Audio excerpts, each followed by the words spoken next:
your intuition guiding you into that space of you stepping into the next place you're meant to get to in life.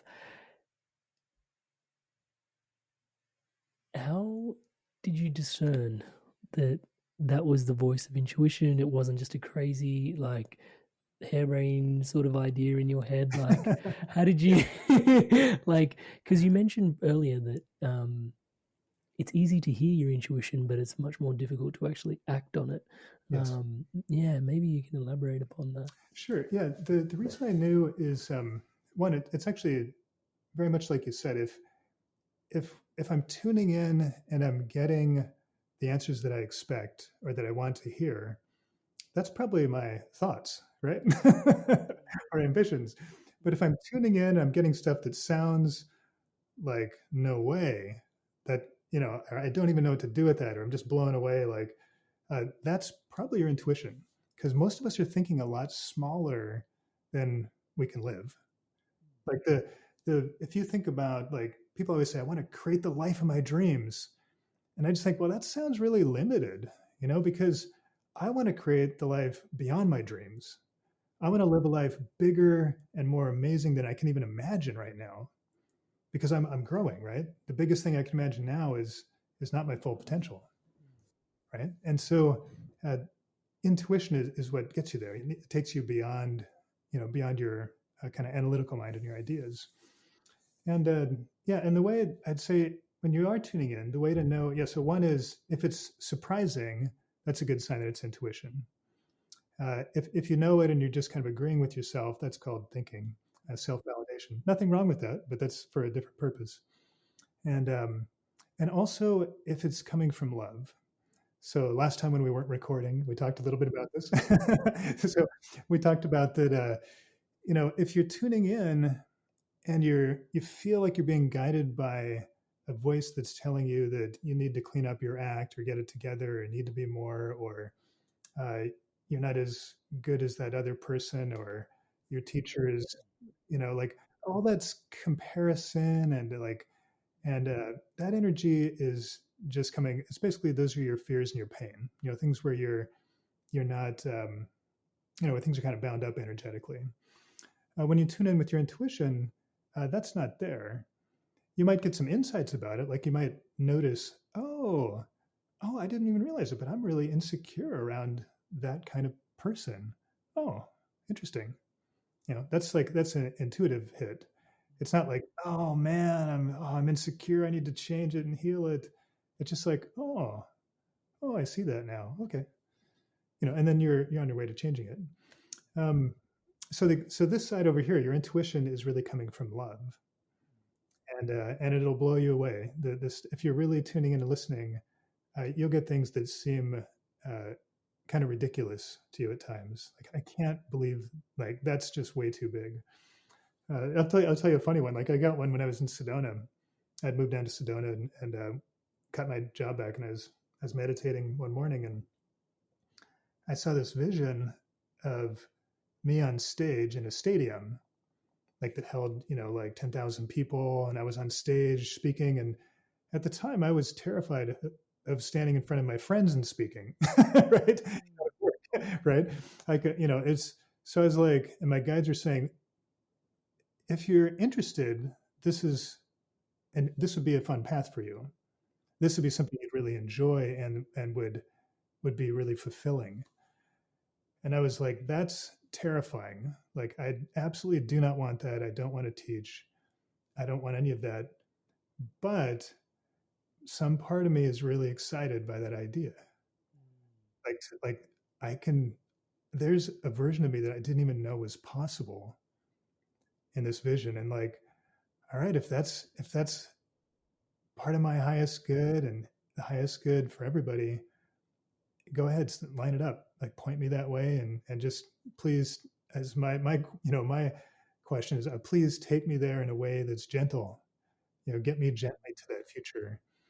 And um and it happened. So years later, I was standing on stage in a stadium, and I remembered that moment. It's like, oh, Oh yeah, thanks guys. I made it. I made it to here. I had no idea this would be real.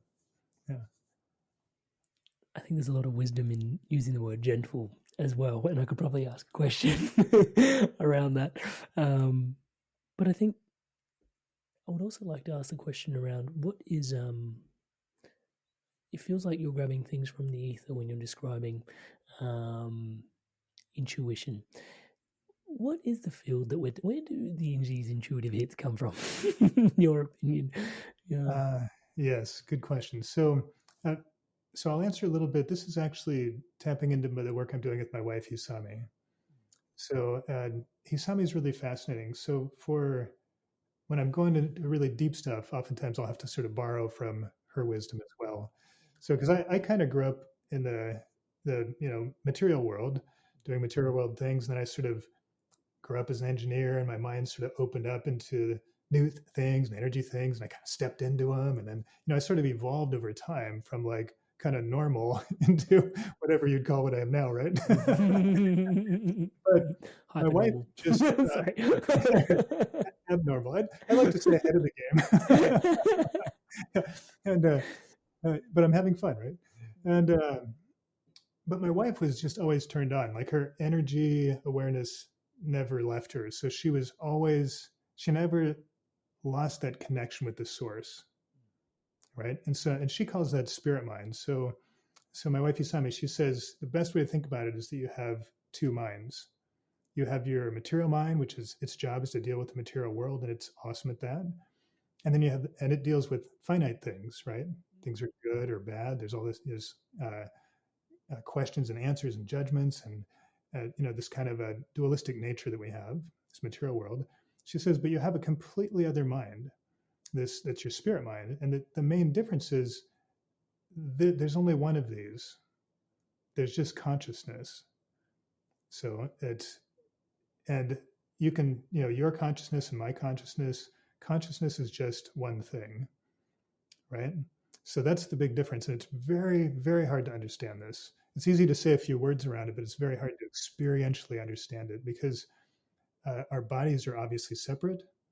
So, and the mind that we're trained in school to use is all about separation and comparison and judgment about what's good or bad or better or that you need that brain to operate in the material world, right? But this is why we feel separate from each other because we are physically separate, so that's an obvious paradigm, right? But there's part of us that's not. There's part of us that's never been separate. It's not that we're connected with each other. There's just one of us here. I've heard somebody say that. I don't remember who, but that's such a beautiful saying. There's just one of us here. And so you can call it your higher self. You can call it God or spirit or the universe or any higher power word you want to use. You are not separate from that awareness. In fact, how could you be, right? It kind of blows your mind. But I'll give you one little example just to kind of make this mind a little happy, right? Because so like if my wife asked me one time, she said, "So think about the Earth relative to you." Okay, I got it. So everybody, you can do that right now. Everybody, kind of think about the Earth, where your body is in the Earth, and then like, okay, now think about the Moon. So that feels like it's a little further away. Okay, now think about the Sun. Okay, it feels a little further away. And now think about the universe. Now, what did you feel? Expansion, space. Expansion. Did it feel further away? Yeah. Oh. Yeah. That's the trick. Yeah. In our mind, we think the universe is further away, but we're inside the universe. Yeah. It's not further away. There's no distance between us and the universe. We're inside of it. We're not inside the sun, the moon, or the earth, but we are inside the universe, just like we're inside our bodies. Consciousness. And that's what that mind's so good at doing, it pushing it further and further out away from us. Right. Yeah, and so if you're used to using this sort of body mind or this material mind, it knows because you're inside this thing, right? So it knows that world, but you're also inside the universe. And so you have a mind that's fully connected, knows everything all the time. And when we tap into intuition, to get back to your question, I give you kind of like a long way around to get to it, but when you tap intuition, what you're doing is you're calming this part down enough that you remember that you also have this, or that you also are this. You don't really have a spirit mind, right? You are that. You have a material mind because it comes with the body. And when the body goes, it's gone, and you get a new body, maybe, you get a new one. But this one is just always there.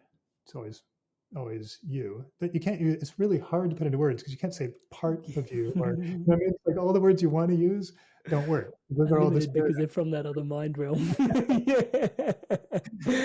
Hey there, Inspired Evolutionary. This point is actually part of a wider conversation that I had with this guest on the Inspired Evolution podcast. Check out that full conversation here now.